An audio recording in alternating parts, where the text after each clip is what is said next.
Prosseguindo, então, vamos falar agora da morte indireta do inocente. Todos os casos até agora descritos, legítima defesa, guerra, pena de morte, tratam da morte de um injusto agressor. E se o ente humano for inocente? O direito natural proíbe a morte direta de um inocente, de um ente humano inocente. O que é uma morte direta? Você vai ter que decorar isso com todas as forças do coração. O que é uma morte direta? É uma morte querida como fim ou como meio. A morte de um inocente pode ser tolerada quando ocorre indiretamente, não como fim nem como meio, mas como um segundo efeito ou um efeito colateral de uma ação que em si é boa. Vamos dar um exemplo? Uma intervenção cirúrgica cardiovascular em uma mulher grávida. Mulher grávida não deve ser operada. Faz mal ou põe em risco a saúde ou a vida do neném. Mas suponhamos que o caso dela seja tão urgente que não dê para esperar dar à luz. Precisa fazer alguma coisa para salvar o coração dela que está falhando. Bem, há o perigo de a criança por nascer, o nascituro, morrer. Esse perigo existe. Mas em tal caso, a morte do inocente não é um fim visado pela cirurgia. O fim é curar a cardiopatia. Também não é um meio, porque não é a morte da criança que vai curar a mãe. Não é ela que causa a cura da mãe. É simplesmente um segundo efeito, um efeito colateral do qual você não se consegue desvencilhar. Quando você faz a cirurgia, você tem que contar com esses efeitos possíveis. Para que se possa, porém, tolerar um efeito secundário mau, é preciso que o bem a ser alcançado seja proporcionalmente superior ou ao menos equivalente a ele. No caso relatado, a cirurgia não seria lícita se fosse possível esperar até o nascimento do bebê, ou se houvesse outro meio terapêutico que fosse inofensivo para a criança, que se não precisasse de cirurgia, se pudesse ter um tratamento clínico. Nunca se pode matar diretamente o inocente. Nem sequer, leiam comigo, nem sequer para salvar outro inocente. Se teoricamente existe este conflito, matar a mãe para salvar o filho ou matar o filho para salvar a mãe, o que você faria? Nada, porque ambas as condutas são ilícitas. Mas os dois vão morrer, preparemos os dois para a morte. Como? Com cuidados paliativos, para aliviar a dor, com cuidados espirituais, vamos dar os sacramentos, mas não podemos matar nenhum deles. Querer a morte como fim ou como meio, proibido. Agora, para a gente entender isso, a gente vai ver um slide. A morte do inocente como meio. Este caso é real. No ano 70 depois de Cristo, a cidade de Jerusalém foi sitiada pelo general Tito, em represália a uma rebelião dos judeus comandada pelo partido dos Zelotes. Flávio Josefo, chefe militar da Galileia, foi capturado pelos romanos. Escreveu com detalhes os horrores daquela guerra e tentou em vão fazer com que seus compatriotas se rendessem. Flávio Josefo é um grande historiador daquela época. O texto a seguir não é de Flávio Josefo, mas fala dele e se refere ao cerco de Jerusalém. Josefo, cuja própria família sofreu com os sitiados, não recuou nem mesmo diante de um episódio desumano que prova que o desespero da fome já começava a turvar a razão dos israelitas. Os zelotes, que tinham sido os iniciadores da rebelião, percorriam as ruas em busca de alimento.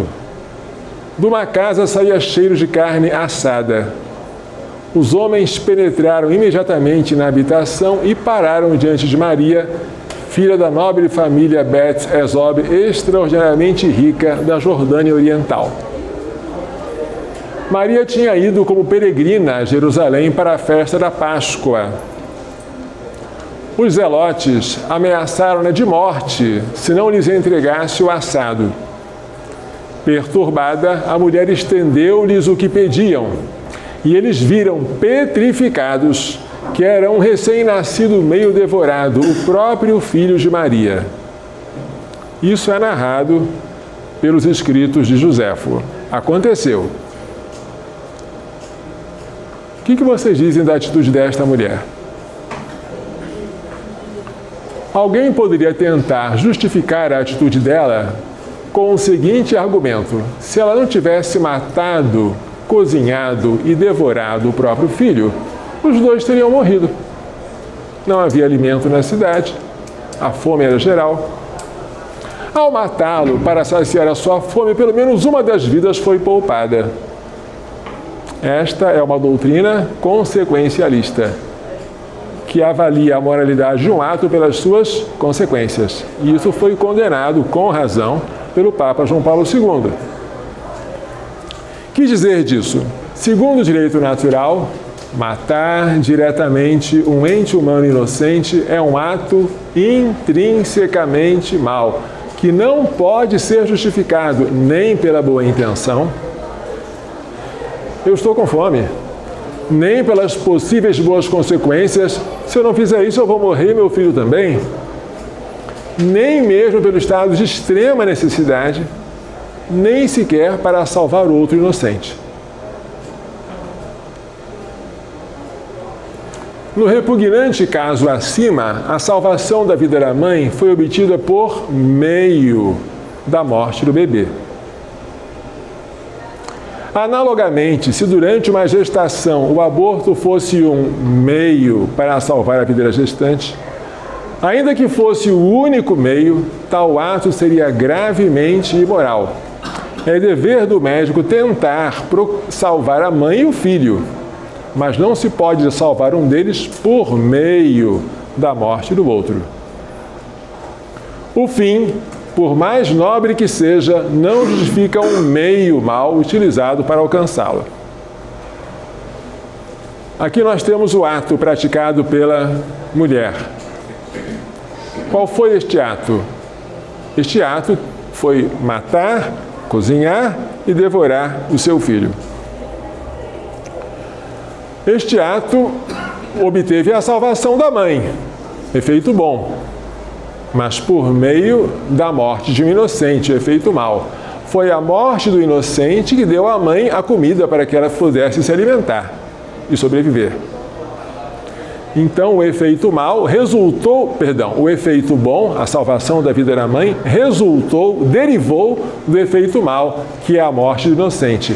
Portanto, o efeito mau e bom estão em série, um enfileirado atrás do outro.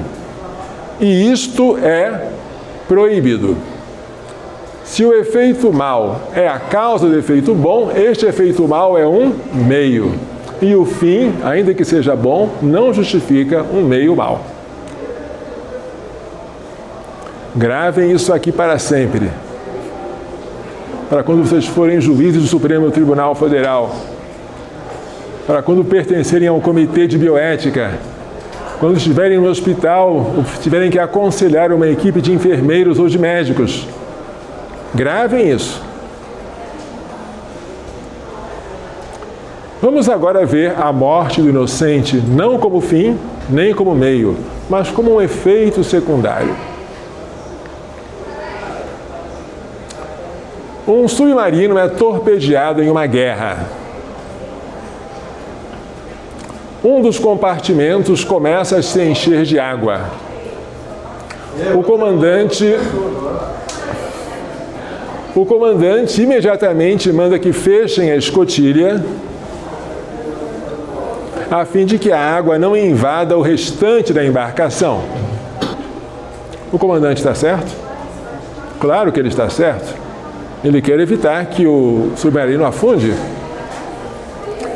Ao fazer isso, porém, 10 tripulantes que estavam no compartimento torpedeado morrem afogados.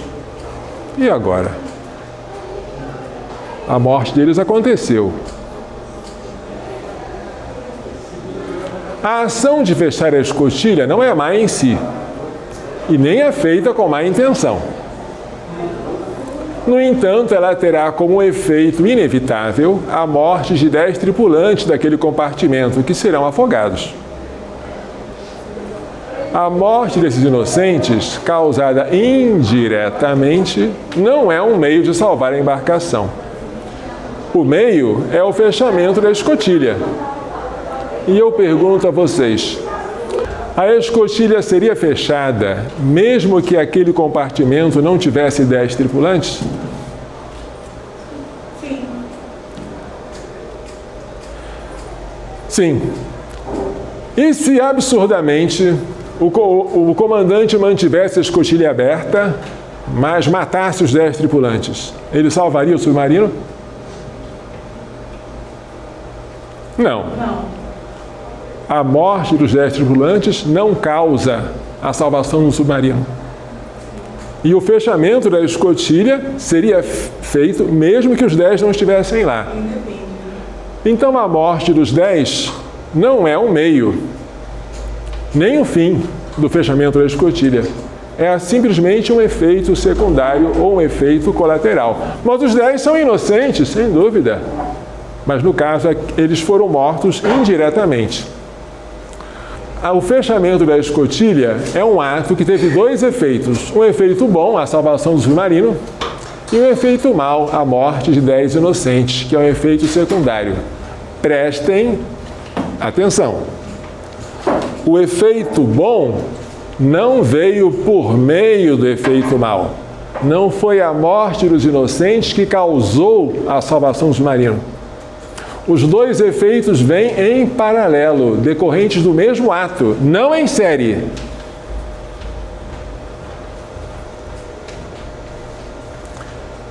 Muitos dos nossos atos bons produzem efeitos maus indesejados, mas inevitáveis. Ao tomarmos uma aspirina para curar uma dor de cabeça, podemos causar dano ao estômago porque ela é ácida. Ao corrigirmos o próximo, isso é um dever, às vezes ele se sente humilhado ou envergonhado. É inevitável. Ao lutarmos contra o aborto, causamos a ira dos abortistas. E aí? Podemos praticar tais atos que tenham um duplo efeito, um bom e outro mal? Sim, mas com algumas condições. O efeito bom, querido como fim, não pode ser obtido por meio do efeito mal.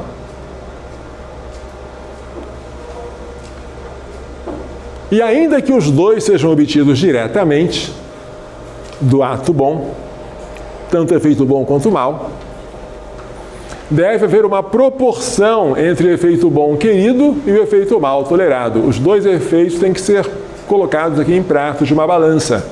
Note-se que não se trata de praticar um ato mal com boa intenção. Isso nunca é moralmente ilícito. O fim não justifica os meios, embora Maquiavel tenha dito o contrário. No princípio em questão, o princípio da ação com duplo efeito, trata-se de praticar um ato bom, fechar a escotilha. Com boa intenção, salvar o submarino. Mas que produz um efeito colateral mau e indesejável, morte de 10 tripulantes. Mas inevitável, embora previsível. Ato bom, ou seja, o objeto da ação é bom. Não pode ser mentira, que tem como objeto contradizer a verdade. Não pode ser um homicídio que tem como objeto destruir a vida. E o fim do agente também tem que ser bom. A intenção do agente tem que ser boa. Um ato bom, praticado com boa intenção. Mas esse ato produz um efeito bom, querido pelo agente como fim e decorrente diretamente do ato bom, e um outro efeito do qual ele não consegue se desvencilhar. É um efeito secundário mau, não querido pelo agente, mas inevitável, pois decorrente diretamente do ato bom. Tá? Você pode fazer isso aqui? Pode, mas você tem que colocar esses 2 efeitos, o bom e o mal, numa balança, para ver se o bom compensa o mal. Padre, e se o efeito mal fosse causa do bom? Nesse caso, o efeito mal seria meio. Se ele é meio, não adianta colocar em balança. Você não pesa meio e fim. Você pesa dois efeitos de um único ato, efeitos paralelos. Você não pesa, por exemplo, uma mentirinha pequenininha, meio mal, para salvar uma multidão, efeito bom. Não se põe isso na balança. Mas se a sua ação foi boa e teve dois efeitos paralelos, aí você pode e deve pesar, para ver se você pode praticar licitamente.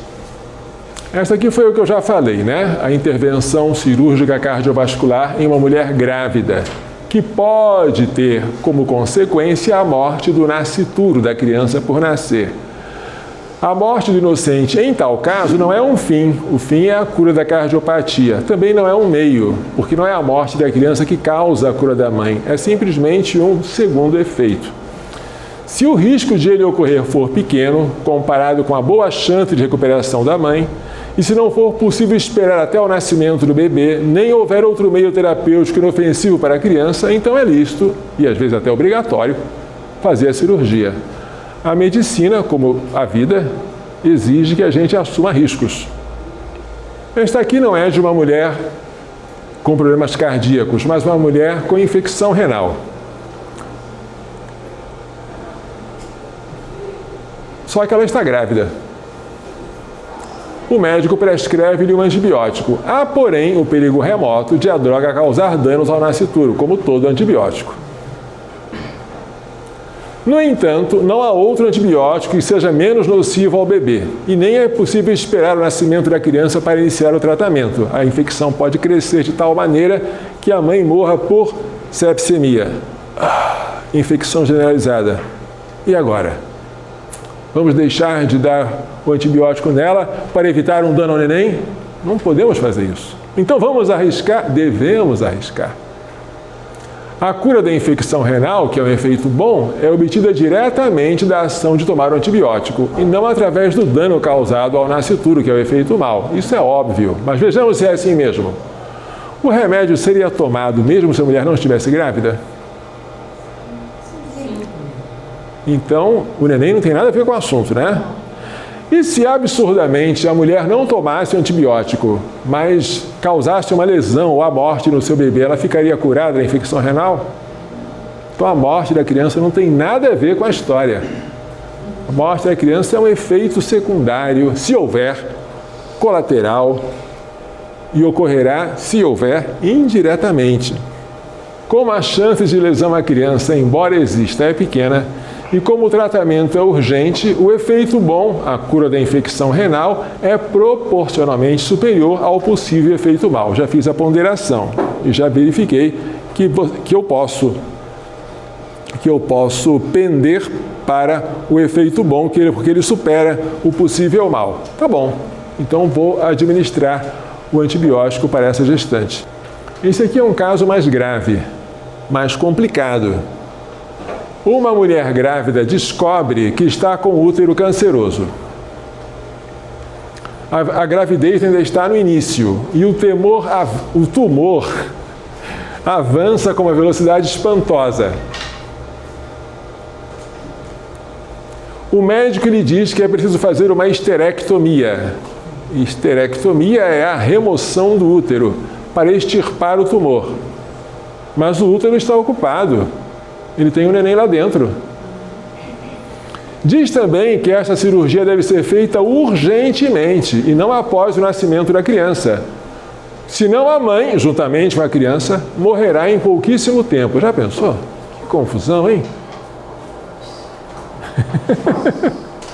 Aqui não é apenas uma possibilidade, é uma certeza de que a criança vai morrer. E agora? Será que se aplica o princípio da ação com duplo efeito? A salvação da vida da mãe, que é o efeito bom, decorre diretamente da histerectomia, claro, e não do efeito mal, que é a morte da criança. Isso se vê de duas maneiras. Pergunto a vocês, a cirurgia seria feita se a mulher não estivesse grávida? Seria feita desde que tivesse o tumor. A gravidez não tem nada a ver com o caso. E se o médico matasse a criança, mas deixasse o útero canceroso intacto, salvaria a vida gestante? Então a morte da criança não é fim e nem é meio. O que ela é? É um segundo efeito. Mas esse segundo efeito pode ser tolerado? Aí tem que pôr na balança. No caso, o efeito secundário não supera.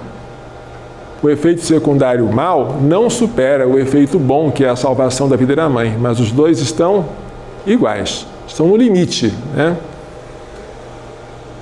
O efeito mal tolerado à morte da criança não é inferior ao bem obtido, a conservação da vida da mãe, mas equivale a ele. Esse é um caso limite. Neste caso que eu dei para vocês, a mãe não tem outra escolha. Porque se ela quiser ser heroína e disser não, o que vai acontecer? Ela e o neném vão morrer juntos. A gestação está no início, o tumor está avançando e a morte dos dois é certa.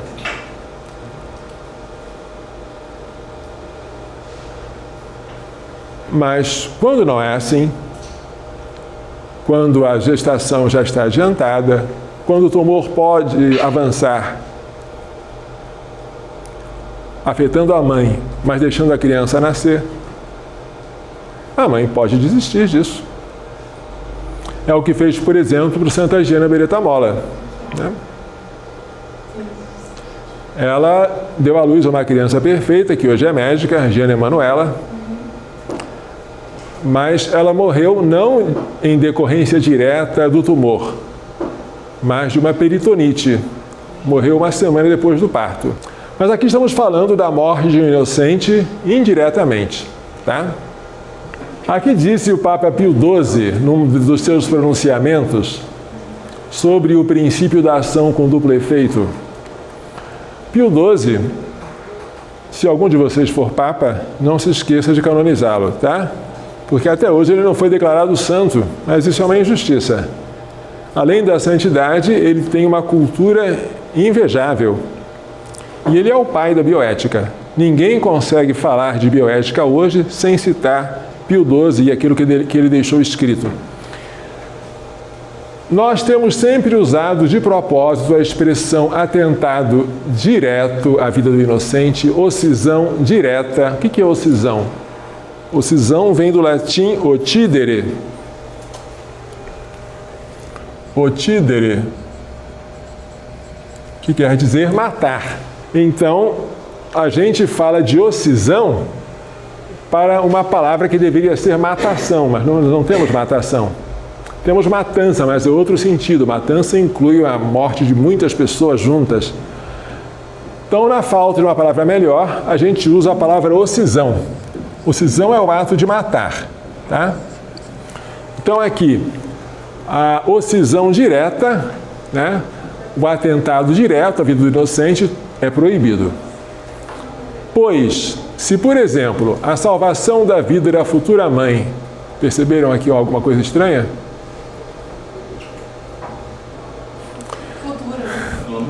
Gestante não é a futura mãe, mas até os papas podem se enganar, viu? Claro que foi um engano chamar gestante de futura mãe.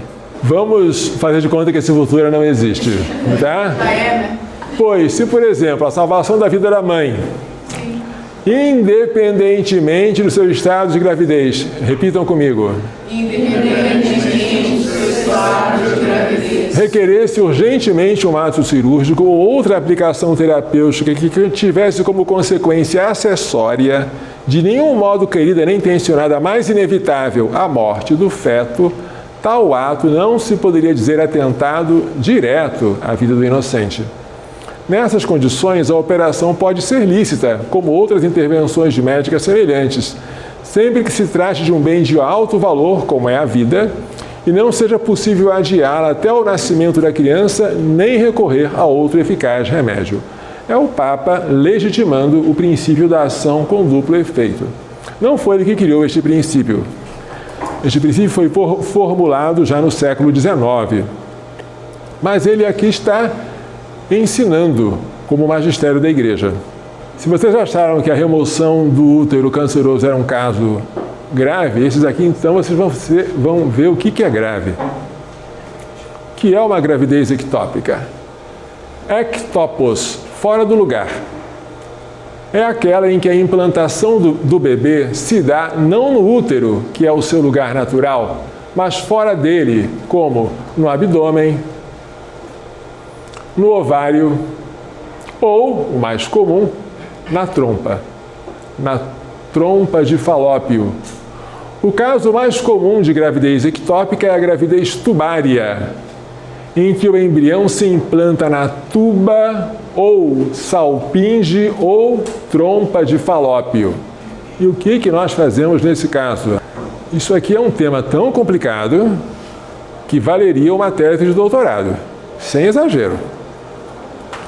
Mas vocês que são alunos especiais, que estão num curso especial de uma faculdade especial, terão o privilégio de aprender isso. Numa gravidez tubária, o que fazer? O neném vai crescer como todo neném, embora no lugar errado. E esta gravidez pode evoluir ou para um aborto espontâneo, o que é o mais comum, em 2/3 dos casos, ou pode evoluir para o rompimento da trompa.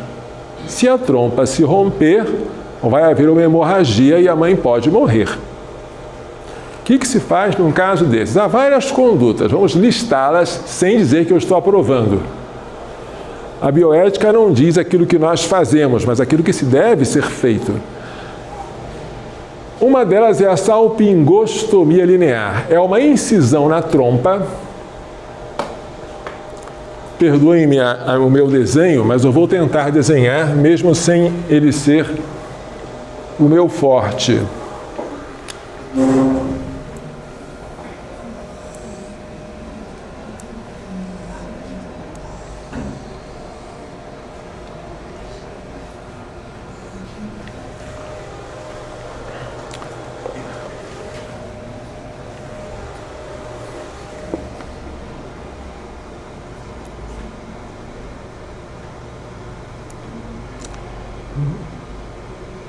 A criancinha está aqui na trompa, devia estar no útero, mas se alinhou aqui e está se desenvolvendo aqui com o saco gestacional.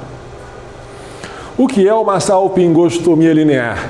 É uma incisão, é um corte na trompa por meio de um laparoscópio. Laparoscópio é um aparelho que penetra o abdômen e que olha, que vê o que está lá dentro, né? Com o fim de remover o embrião, preservando a trompa e possibilitando uma nova gravidez. E o embrião removido, o que acontece com ele? Pode fazer isso? Não. Isso é um atentado direto à vida de um inocente.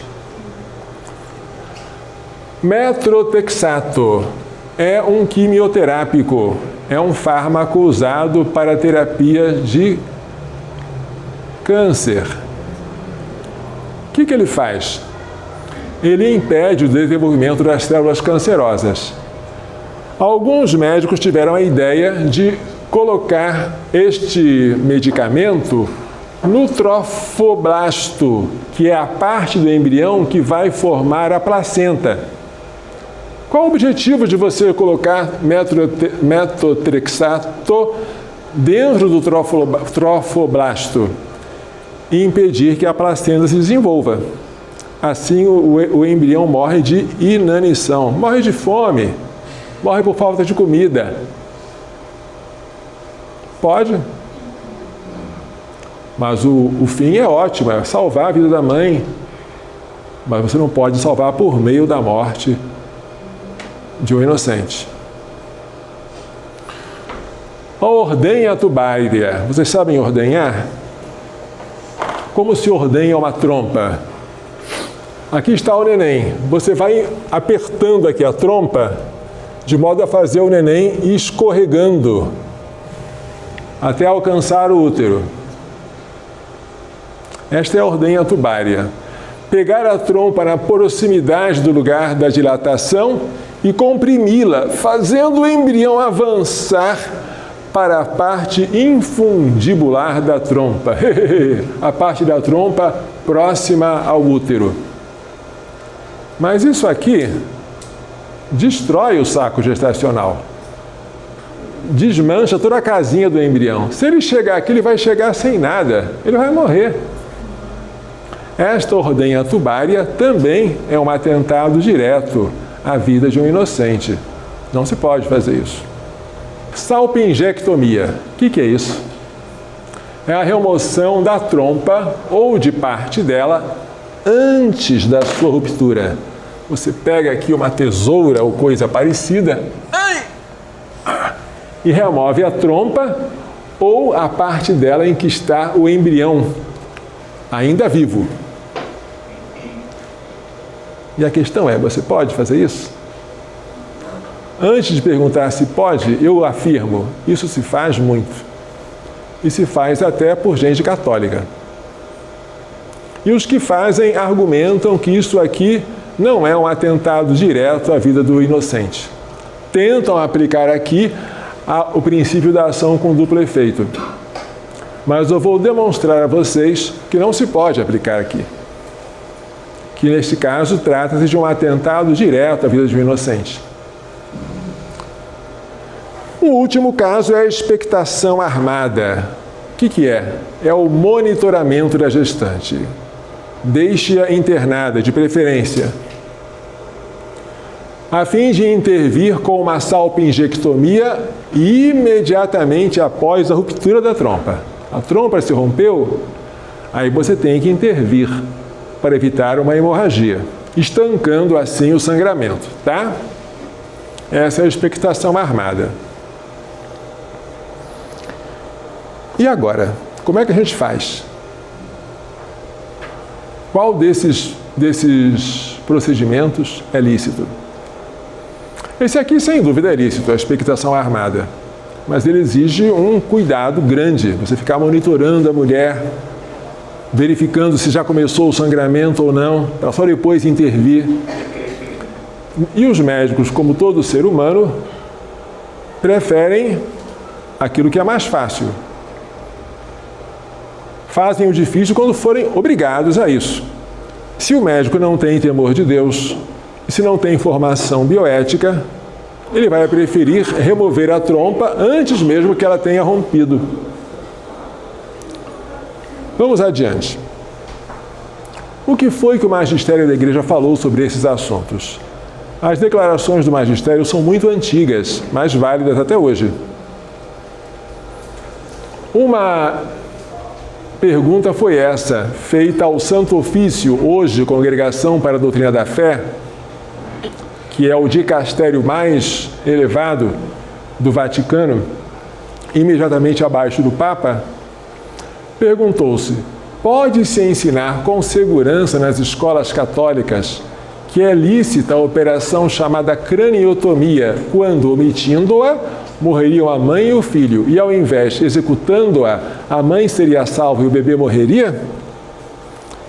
A operação consiste no seguinte: a criança está entalada na bacia da mãe. O que se faz? Faz-se uma cesariana de emergência? Hoje você faz. Naquela época, 1884, já existia cesariana? Existia, mas não com a segurança de hoje. A cesariana antigamente era arriscada por dois motivos. Faltava antisepsia adequada, limpeza, e faltavam antibióticos que não existiam. Então a mortalidade materna era alta. E diante de um parto difícil, os médicos hesitavam. Será que vamos fazer cesariana mesmo? Será que vamos acabar matando a mãe com essa cirurgia? Sem querer, mas vamos fazer isso? Então, diante de um parto difícil, os médicos recorriam à chamada craniotomia. O que é isso? A criança já está entalada na bacia da mãe, não consegue passar. Os médicos perfuravam o crânio da criança. Aspiravam a massa cerebral. Obviamente, a criança morria. Mas como a cabeça é aquilo que é mais difícil de passar pela bacia, quando o crânio ficava oco, a cabeça se contraía e conseguia passar, e o neném era retirado, morto evidentemente, do colo uterino. E a mãe era salva. Assim você salvava uma das vidas, mas a outra você matava. Olha a aplicação do consequencialismo aí, em 1884. Se você fizer essa operação, uma das vidas você salva. Mas se você omite, ambas as vidas morrem. Vale a aplicação do consequencialismo? A resposta da Santa Sé foi esta aqui. Não se pode ensinar com segurança esta doutrina aqui, de que a craniotomia é lícita. Depois as respostas foram bem mais seguras. Com o passar do tempo, a Igreja passou a ensinar com todas as letras e sem ressalvas que a craniotomia era ilícita.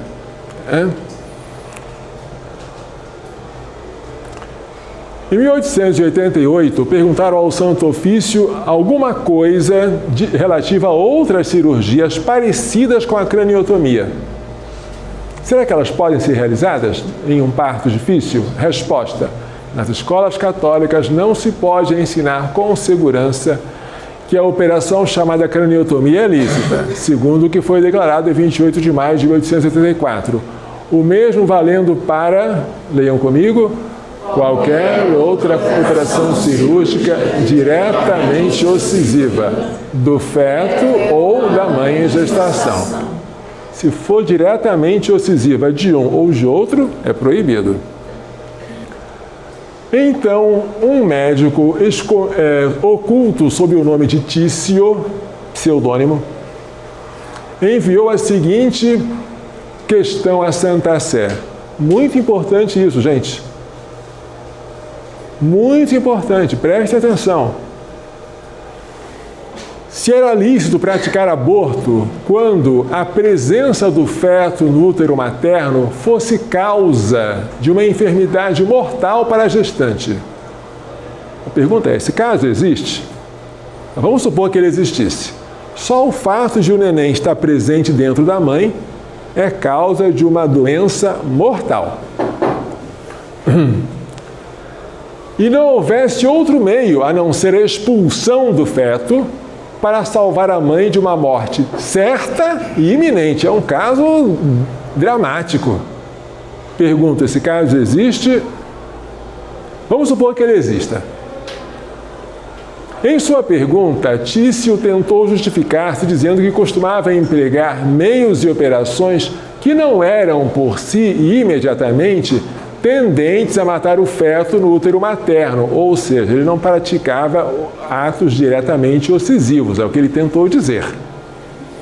Mas tendentes a removê-lo de lá vivo, se possível, ainda que logo depois ele morresse por causa da sua imaturidade. O médico Tício tinha, por exemplo, uma gestante com um neném de 3 meses.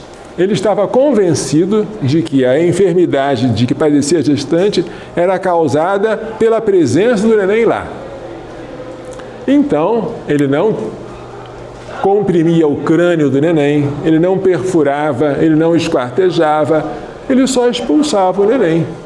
Queria até que o neném sobrevivesse, mas ele ia morrer por causa da sua imaturidade. Então ele perguntou, será que eu posso fazer isso?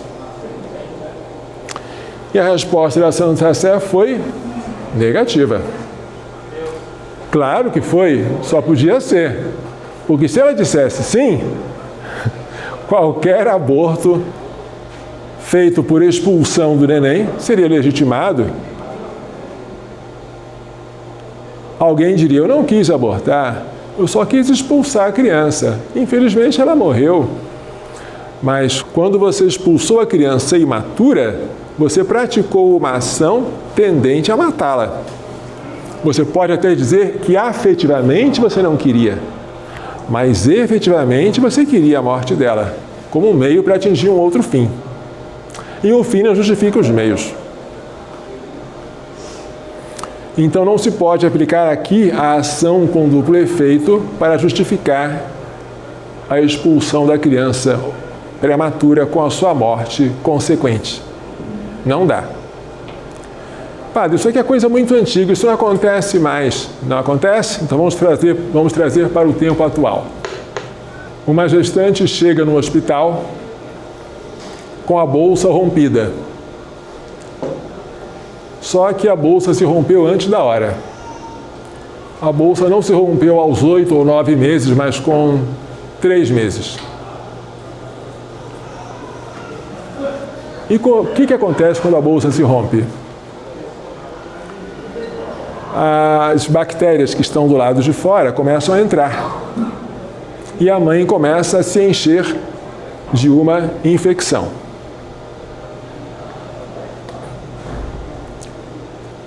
O que os médicos podem e devem fazer? Administrar antibióticos para manter a infecção sob controle até o neném morrer, naturalmente. Depois que ele morrer, você pode até induzir a expulsão dele, mas não antes da morte. O que habitualmente se faz? A mulher chega no hospital com a bolsa rompida, a criança é pequenininha, os médicos acham que têm toda a razão de expulsar o neném, porque senão a mãe vai morrer de infecção generalizada. E acham que isso está justificado pela sua boa intenção e pela inexistência de outro meio para salvar a vida da gestante. Por que tais médicos dizem isso? Porque eles nunca estiveram nesta aula aprendendo bioética. Eles não tiveram o privilégio que vocês estão tendo agora. Eles nunca souberam que esse caso já passou pela Santa Sé e já foi resolvido. A resposta é não. Ainda que houvesse uma certeza absoluta de que a mãe iria morrer por causa das bactérias que estão vindo do ambiente causando infecção, e ainda que o único meio de salvar a mãe fosse expulsando a criança de lá, com a bolsa amniótica e tudo, nós não poderíamos matar diretamente o inocente, a criança, para salvar a mãe, que também é inocente.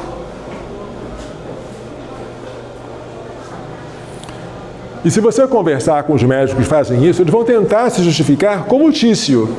Não, padre, eu não queria matar o neném. Eu só expulsei o neném. Sabia que ele ia morrer, mas eu não quis que ele morresse. Cuidado. Expulsar o neném prematuro, sabendo que ele vai morrer, é atentado direto à sua vida. Mas não é preciso fazer isso que os médicos estão falando, não. É possível e perfeitamente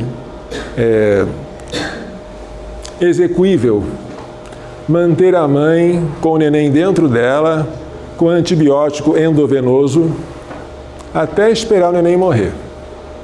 Só que isso demora, né? Você tem que monitorar, fazer ultrassonografia. Será que já ainda está batendo o coração? Já parou? Não. Isso demora, isso incomoda, isso gasta tempo, paciência, energia. Muito mais fácil é dar à mãe um abortivo e ela expulsa tudo e vai embora. Então, por questão de praticidade e por desvalor à vida do neném, é comum que se faça isso logo. Eu já fui testemunha disso. De médico chegando para a gestante e dizendo: o que a senhora escolhe? A senhora quer morrer ou quer abortar o seu neném? É ao mesmo tempo uma mentira, porque esse conflito não existe, e é uma coação. Isso não se faz. Mas acontece. Espero que vocês estejam à altura para responder tais argumentos quando eles vierem. Bem, aí em 1898, o bispo do México propôs ao Santo Ofício 3 questões. Prestem atenção. É lícita a aceleração do parto quando, por estreiteza da mulher, for impossível a saída do feto no seu devido tempo? Se o neném crescer muito, ele não vai conseguir passar. Então, enquanto ele é pequeno, eu posso acelerar o parto? Pergunta do bispo do México. E a segunda, se a estreiteza da mulher for tal que nem o parto prematuro se julgue possível, é lícito provocar aborto? Opa! Ou fazer cesariana no seu tempo? São duas perguntas em uma só aqui. Terceiro, é lícita a laparotomia? Laparotomia é a incisão do abdômen. Quando se trata de uma concepção extrauterina ou ectópica, você pode abrir a barriga da mãe e retirar a criança que está no lugar errado? Vamos ver o que foi que a Santa Sé respondeu? Primeiro, a aceleração do parto não é ilícita, desde que se faça por justas causas e no tempo e modo que se proveja, segundo as ordinárias contingências, a vida da mãe e do feto. Você pode acelerar, tomando cuidado de que a criancinha vá sobreviver depois, tem UTI neonatal, blá, blá, que nenhum dos dois vai ficar prejudicado por essa aceleração. A segunda pergunta tinha duas partes. A primeira é o aborto. Não, aborto não. A segunda é a cesariana. Olha, se a bacia está estreita, nada impede, nada obsta a que a mulher da qual se trata seja submetida no devido tempo à operação cesariana. Tá? E agora a última, que é a que mais nos interessa. Você pode extrair um neném que foi colocado no lugar errado? Quando se impõe a necessidade, a laparotomia é lícita para extrair a concepção ectópica do seio da mãe, olha que coisa, desde que se proveja, enquanto possível, séria e oportunamente a vida da mãe e do feto. Ou seja, você pode extrair? Pode, mas tem que cuidar da vida do neném. E isso criou uma dúvida. Então, como é que é isso? Eu tenho que esperar o neném estar de tal tamanho que ele possa sobreviver fora da mãe? Ou não é isso? Essa dúvida foi respondida depois. Olha só, o decano da Faculdade de Montreal fez uma pergunta específica. É lícito alguma vez extrair do seio da mãe os fetos ectópicos ainda não maduros, ou seja, não transcorrido o 6º mês depois da concepção? E qual foi a resposta? Não. Deve-se prover, enquanto for possível, séria e oportunamente a vida do feto e a da mãe. Quanto ao tempo, segundo o mesmo decreto, não é lícita nenhuma aceleração de parto, a não ser que se faça no tempo e no modo os quais, segundo as ordinárias contingências, se proveja a vida da mãe e do feto. Então, você só pode tirar um neném ectópico se ele estiver grande o bastante para sobreviver. Isso existe? Às vezes. Gravidez tubária é mais difícil, mas gravidez abdominal, às vezes você consegue. É raro, aparece nos jornais. Né? Gravidez abdominal a termo. A criança se alojou no abdômen e não no útero e depois foi retirada por cesariana. Ótimo. Acontece. E agora? Como tratar de uma gravidez ectópica, em especial de uma gravidez tubária, né? Sem destruir o embrião no seio materno, porque você não pode usar da craniotomia, não pode perfurar o crânio, não pode esquartejar a criança, e sem removê-la diretamente, ainda viva e imatura. Você não pode, porque isso é aborto direto. Assim respondeu a Santa Sé ao médico Tício. Como é que eu vou fazer? Aguardar. Só que os americanos, que também têm um jeitinho parecido com o nosso, jeitinho brasileiro, arranjaram um jeito de aplicar ou tentar aplicar o princípio da ação com duplo efeito para justificar esta operação aqui, que é a salpingectomia, antes da ruptura tubária. Como foi que isso aconteceu? Aconteceu em 1928, quando este autor, Thomas Lincoln Buscarém, defendeu na Universidade Gregoriana, em Roma, a sua tese de doutorado de que a tuba grávida poderia ser removida antes mesmo de sua ruptura. Você poderia retirar a trompa com o neném vivo lá dentro antes dela se romper. Segundo ele, o objetivo da cirurgia seria a remoção da tuba, que se tornou patológica, se tornou doente pela presença do neném. Segundo ele, a morte da criança seria produzida apenas indiretamente. A salpingectomia seria lícita desde que a tuba estivesse danificada e ameaçando a mãe, ou seja, se houvesse uma causa proporcionada para a intervenção. Tá? Este assunto foi a minha dissertação de mestrado, o princípio da ação com o prefeito e a sua aplicação à gravidez ectópica. E essa tese foi aprovada pela banca examinadora e passou a ser uma opinião comum de aceitação generalizada entre diversos moralistas. Aqui estão alguns deles. Mas essa tese sempre me causou intriga, porque eu pensei, isso está errado. Então eu resolvi estudar. E de fato percebi que essa tese não é segura. Vejamos. Há uma dificuldade bem grande dessa tese em relação ao útero canceroso. No útero canceroso, a operação seria feita mesmo se a mulher não fosse grávida, não estivesse grávida. E também, no caso do útero canceroso, se o médico deixasse o tumor lá dentro e matasse a criança, ele não salvaria a vida da mãe. São dois indícios de que a morte da criança é indireta. Vejamos se isso acontece aqui também. A salpingectomia, a remoção da trompa com o neném ainda vivo dentro, né? Seria feita se a mulher não estivesse grávida?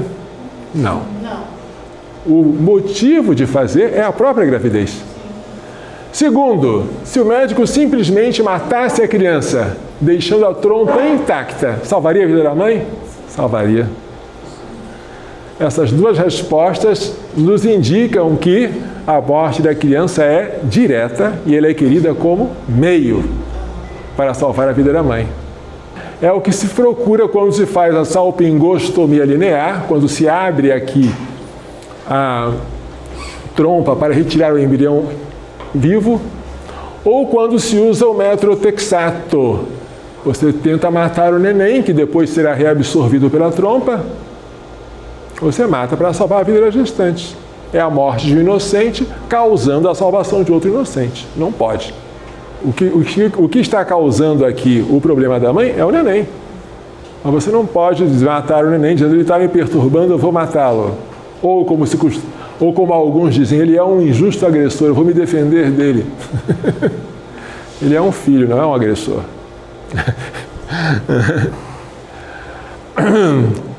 Isso aqui são dificuldades graves, viu? E o que o magistério da igreja diz? Eu nunca vi um pronunciamento oficial do magistério aprovando essa tese. Mas eu vi o pronunciamento do Papa Pio XII dando a entender, vocês já leram isso comigo, que essa tese não é aceitável. Porque no discurso de Pio XII, a Associação Famílias Numerosas, de 1951, portanto, posterior à publicação da tese de Buscarém, que foi em 1928, o pontífice fala de um ato cirúrgico ou outra aplicação terapêutica requerida urgentemente para salvar a vida da mãe. Leiam comigo. Independentemente do seu estado de gravidez. Ou seja, algo que você faria mesmo se ela não estivesse grávida, o que não é esse caso aqui. A independência do estado de gravidez, que é clara na esterectomia, não está presente na salpingectomia. Certo? Conclusão: a tese de Buscarém não é segura. Não conta com a aprovação explícita do magistério da Igreja. Tem em seu favor apenas a opinião dos moralistas, mas uma opinião apenas provável, não segura, não se pode seguir quando se causaria um dano ao próximo que está na posse certa do seu direito. Exemplo clássico. Não é possível aplicar o probabilismo nesses casos. No caso de um caçador que duvida se o objeto percebido ao longe é um homem ou é um animal. Será que é um homem? Será que é um animal? Posso ou não posso atirar? Na dúvida, não posso atirar. Porque se eu atirar e for um homem, eu estarei matando alguém que está na posse certa do seu direito à vida. Então, nesse caso, eu não posso aplicar o probabilismo. Eu tenho que adotar a conduta mais certa, que é abster-me de atirar. A mais segura. Como há possibilidade de que a salpingectomia antes da ruptura tubária constitua um atentado direto à vida de um inocente, não podemos praticá-la. Ou seja, se alguém disser, padre, eu acho que o que você falou é razoável, só que não me convenceu. Eu pergunto, pelo menos você ficou na dúvida? Fiquei, padre. É o suficiente para que você não ponha em prática essa tese. Basta a dúvida. Porque quando você está diante da possibilidade de matar diretamente o inocente, não pode usar o probabilismo. Tá? E aí? O que você pode fazer? Espera. Expectação armada. Fica paradinho esperando quando a trompa romper, você vai lá. Vale a pena esperar? Vale. Por quê? Porque em 2/3 dos casos, a gravidez termina em aborto espontâneo.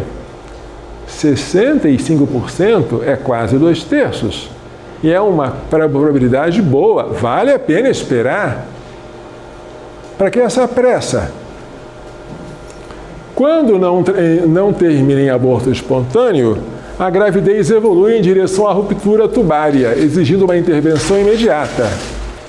Este aqui é um verbete de um dicionário de bioética sobre a gravidez ectópica. Alguns autores consideram como aborto indireto também aquele praticado em uma época muito precoce, entendido como uma medida terapêutica preventiva, fora, por exemplo, de uma hemorragia em ato do aparelho genital da mãe. Pensando, em todo caso, que se trata de uma gravidez destinada a falir e que quanto mais se procrastina, quanto mais se protela, se retarda a intervenção, mais a mãe corre perigo para a sua própria saúde ou vida. Outros autores mais rigorosos, e nós estamos entre eles, julgam que para o aborto indireto devem ser satisfeitas todas as condições acima expostas a propósito do princípio da ação com duplo efeito. Em particular, leiam, a hemorragia em nível do aparelho genital da mãe deve ser atual. Tem que esperar a trompa se romper ou começar a se romper. A expectação armada permite a chance remota, mas não nula, de que uma gravidez ectópica possa ser levada a termo.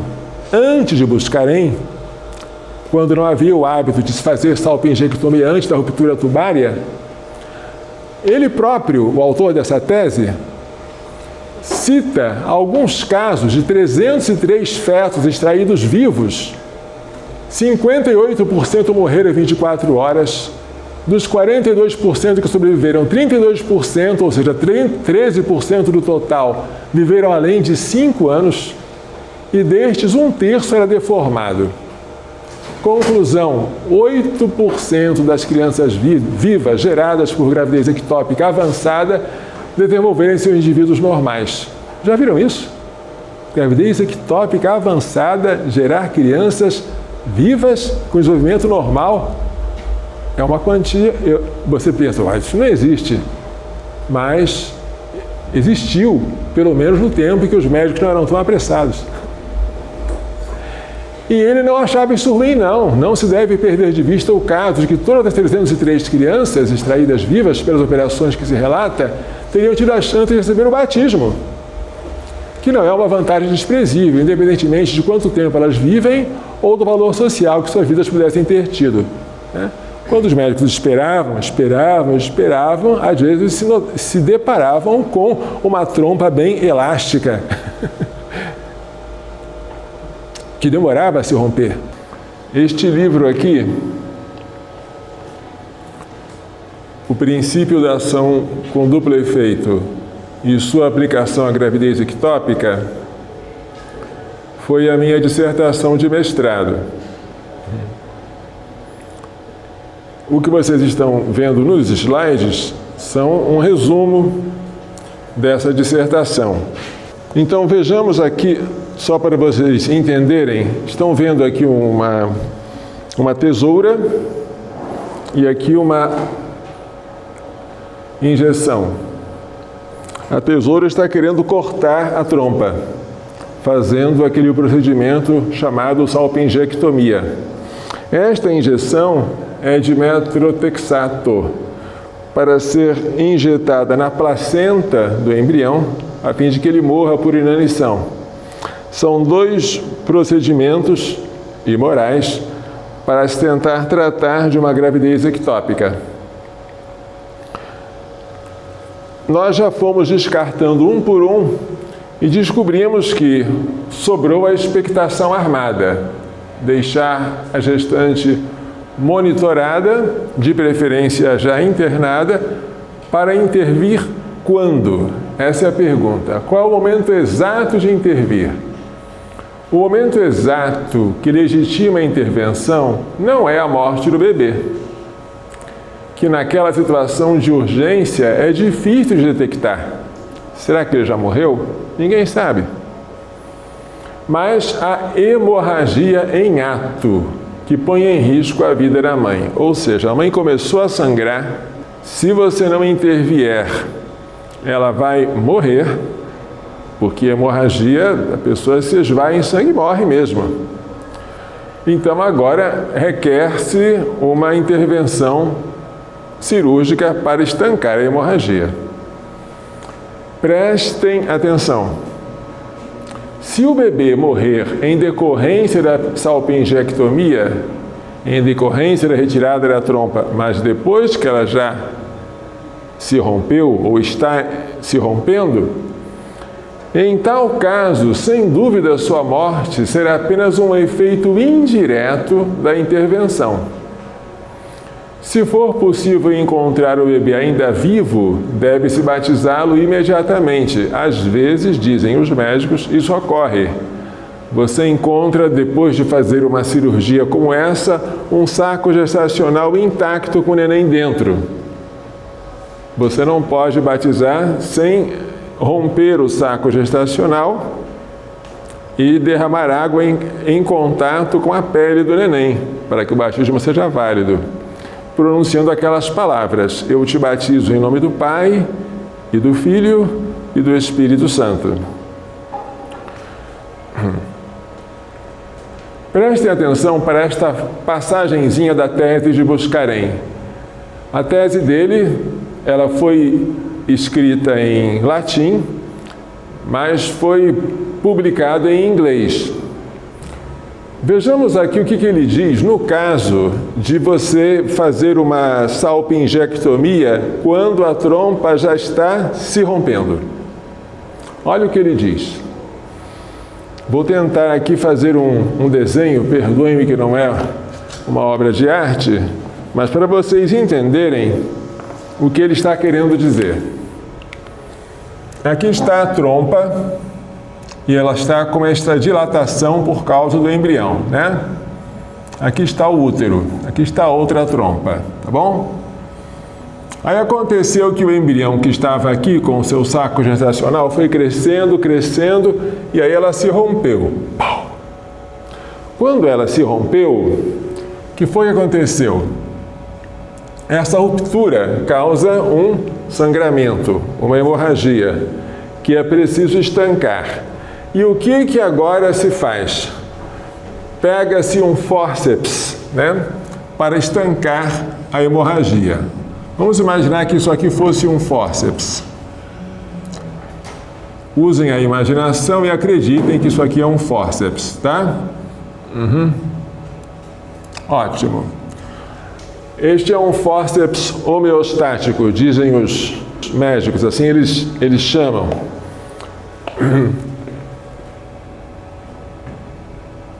Bem,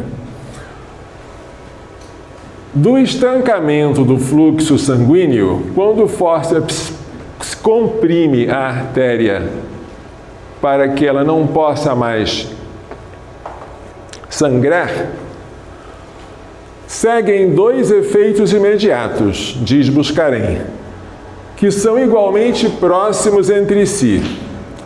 Você estava aqui, olha, você comprimiu a artéria que irriga a trompa, e aí aconteceram duas coisas simultaneamente. Primeiro, de um lado, do lado da mãe, houve a conservação da sua vida. Conservação da vida da mãe. Por quê? Se agora esse fórceps está impedindo que o sangue escorra à vontade, a vida da mãe será preservada. Por outro lado, o neném, que também estava sendo irrigado por este sangue, vai ficar sem sangue para viver. Então, uma única compressão do fórceps vai servir para conservar o suprimento de sangue para a mãe e para cortar o suprimento de sangue para o neném. Então, são dois efeitos imediatos, olha só. A morte do bebê. Se ele já não estiver morto, né? Muitas vezes ele já está morto quando se faz uma cirurgia dessa. Mas se ele ainda não estiver, você pode fazer isso sem medo, porque você não está produzindo a morte dele diretamente. O efeito, a morte dele não é querida nem como fim, nem como meio. Ela é um efeito secundário. Um efeito secundário desta operação feita para estancar um sangramento, certo? Então, nesse caso, aplica-se perfeitamente o princípio da ação com duplo efeito. É uma única ação que tem dois efeitos, um bom e um mal. Você só quer o bom, você tolera o mal. Tudo bem. O que não se pode fazer é você extrair a trompa com o neném ainda vivo e a trompa ainda sem se romper. Porque quando você faz isso, você provoca um aborto direto. Você causa diretamente a morte da criança, porque a morte da criança aqui está servindo como meio de salvar a vida da mãe. Você não quer que ela cresça, não quer que ela estoure a trompa, então você extrai. E quando extrai, ela morre. Certo? Então isso aqui foi tirado da tese de Buscarin, correto, para quando a trompa está com hemorragia em ato. O erro de Buscarin foi usar isso para os momentos anteriores à hemorragia.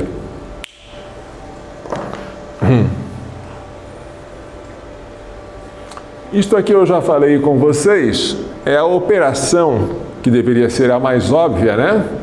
Para converter a gravidez ectópica, que é fora do lugar, em gravidez uterina, que é no lugar. O neném está no lugar errado. Em vez de estar aqui no útero, ele está na trompa, ou então no abdômen, ou então, sei lá, ou qualquer outro lugar, no ovário. Vamos colocá-lo de volta no útero. É o mais óbvio, mas é o menos pesquisado até hoje.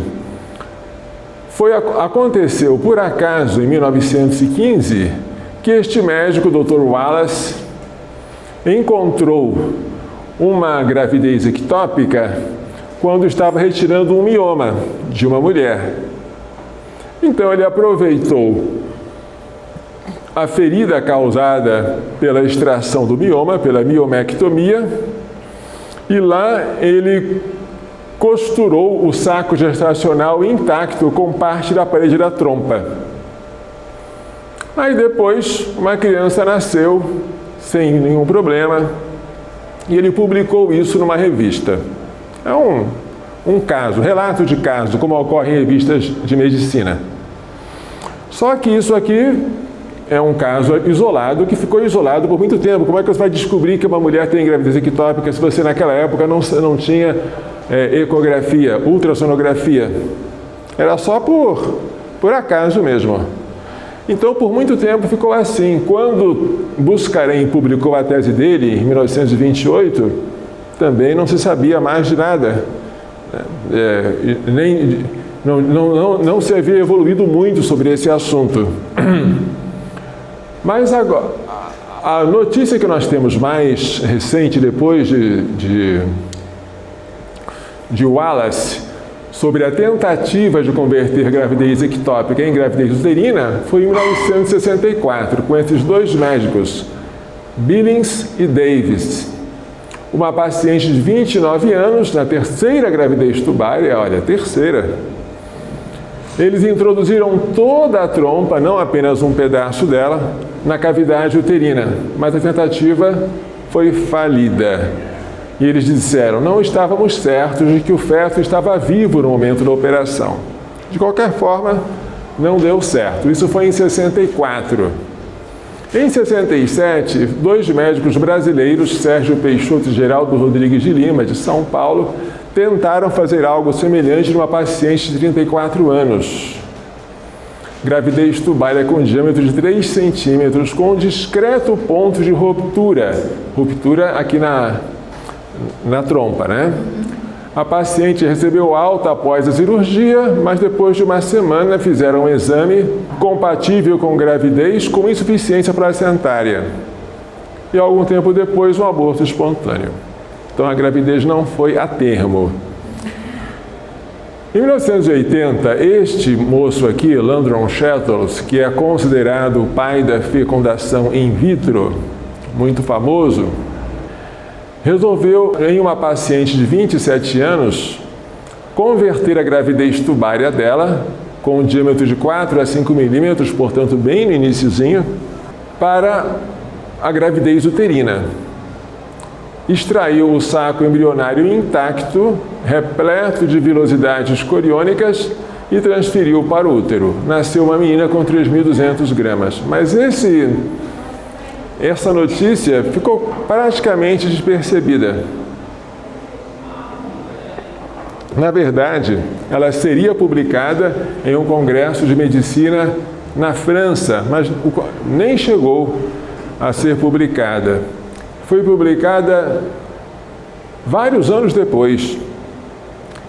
Então a gente nota que casos como esse, que deveriam ser objeto de pesquisa, simplesmente são coisas que foram abandonadas pela medicina.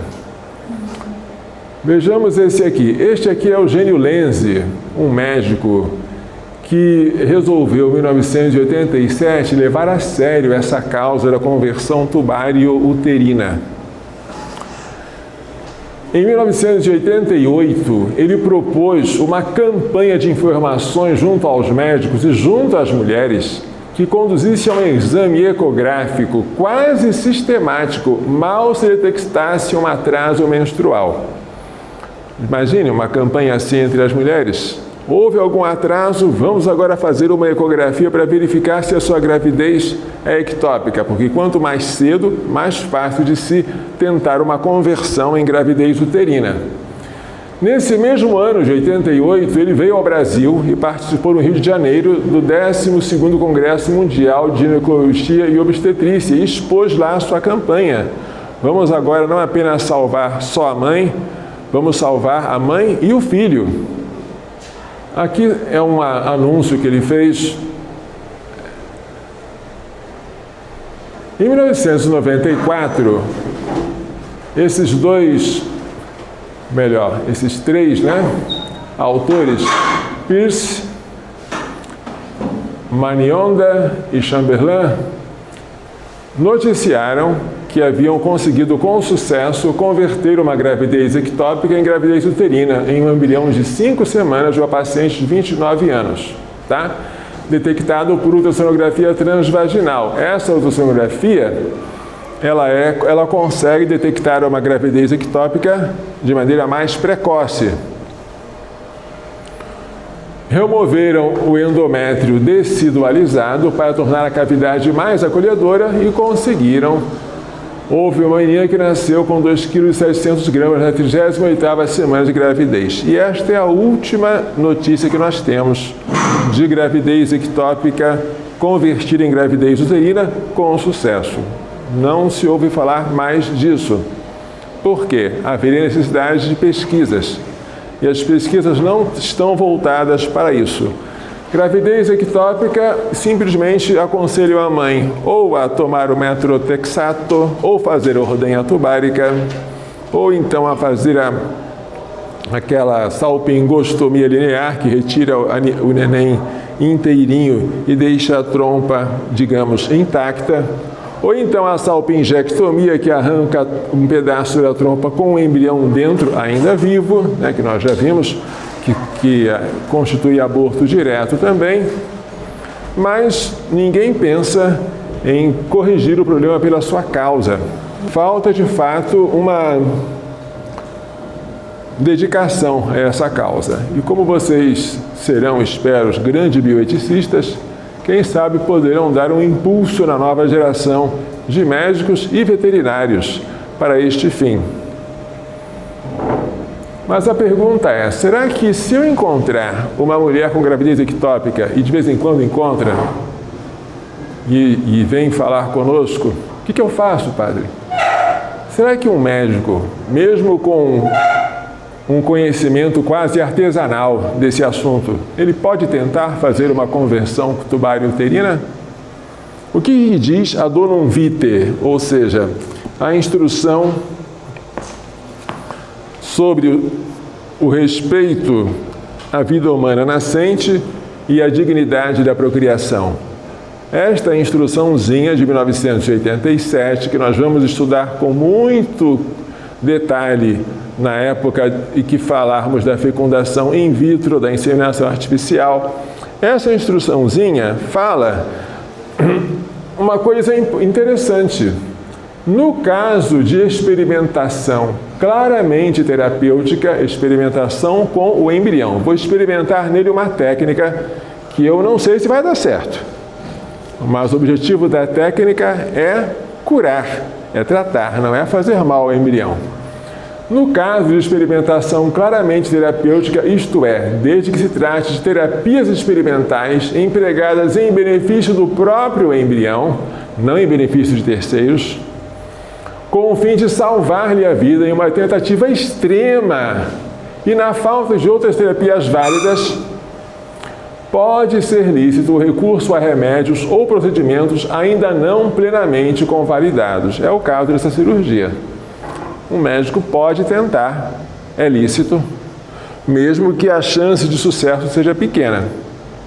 Congregação para a Doutrina da Fé, Instrução Donum Vitae, 1987. É preciso que nas faculdades de medicina sejam ensinadas as possíveis técnicas de conversão tubário-uterina. Perguntem a algum médico se ele já ouviu falar disso. Ele vai garantir que isso não existe. Não só ele não ouviu falar, ele vai dizer isso. Isso é um sonho, padre. E que o Estado invista seriamente na pesquisa em laboratório sobre esse procedimento. Não vamos apenas investir na pobre gestante que está sofrendo lá. Vamos tentar fazer experiências laboratoriais, em animais primeiro. E esse é o papel dos veterinários. Aos veterinários caberá um papel importante nessa pesquisa. Com efeito, a eles será possível não apenas diagnosticar uma gravidez ectópica, mas ainda provocá-la. Provocar uma gravidez ectópica em animais e tentar convertê-la em gravidez uterina, com uma liberdade de experimentação que não tem os médicos que lidam com vidas humanas. Depois que der certo, por exemplo, na cadela, aí você pode tentar com mais segurança nas mulheres. Mas uma pergunta: o que está fazendo com que a gravidez ectópica cresça a cada ano? Isso é uma realidade. Por quê? há várias causas. Uma delas é a promiscuidade sexual, que causa a doença inflamatória pélvica, que obstrui as trompas de Falópio. Quando as trompas de Falópio ficam obstruídas, o embrião tenta passar pela trompa, mas não consegue. Ele deveria chegar ao útero, mas a obstrução faz com que ele pare aqui e se implante no lugar errado. Doença inflamatória pélvica, causada, muitas vezes, pela promiscuidade sexual. O uso de anticoncepcionais hormonais e abortivos, como o DIU. O DIU, ele impede a anidação uterina. O DIU é um dispositivo intrauterino, como o nome, a sigla significa. Se for em forma de T, o DIU é mais ou menos assim que ele é colocado. E ele faz com que o embrião, que já foi concebido na trompa, ao chegar ao útero não tenha um lugar acolhedor. Então ele é concebido e é abortado. Uma mulher que usa DIU, ela aborta, digamos, talvez a cada mês. Se ela engravidar a cada mês, aborta a cada mês. E aí, quando você aumenta o número de gravidezes, você aumenta também a chance de uma delas ser ectópica. Se uma mulher engravida 10 vezes mais do que a outra, porque ela está sempre abortando, então a chance de ela desenvolver uma gravidez ectópica também aumenta. Por isso você vê que usuárias de DIU têm grande chance de ter também gravidez ectópica. Essa é uma das causas. Os recursos de técnicas de fecundação artificial, nas quais se faz uma hiperestimulação ovariana, isso favorece a implantação em sede extrauterina. Essa hiperestimulação é por uma dose muito grande de hormônios, para produzir vários óvulos em vez de um só. Isso também favorece a implantação do embrião fora do lugar. Como se vê, se você quiser evitar a gravidez ectópica, nada mais você tem que fazer do que uma verdadeira educação para a castidade e para a abertura à vida. Evitar a promiscuidade sexual, evitar os anticoncepcionais, os microabortivos como o DIU, evitar as técnicas de fecundação artificial. Tudo isso faria com que você prevenisse e diminuísse em grande parte esta gravidez ectópica. Coração Imaculado de Maria, livrai-nos da maldição do aborto. Então, essa apresentação termina então aqui. Vamos rezar um pouquinho para agradecer a Deus. Em nome do Pai, do Filho e do Espírito Santo. Amém. Nós nos damos graças, Senhor nosso Deus, por todos os vossos benefícios, vós que viveis e reinais pelos séculos dos séculos. Amém. Ave Maria, cheia de graça, o Senhor é convosco. Bendita sois vós entre as mulheres, bendito é o fruto do vosso ventre, Jesus. Santa Maria, Mãe de Deus, rogai por nós, pecadores, agora e na hora da nossa morte. Amém. O Senhor esteja convosco. Abençoe-vos Deus Todo-Poderoso, Pai, Filho e Espírito Santo.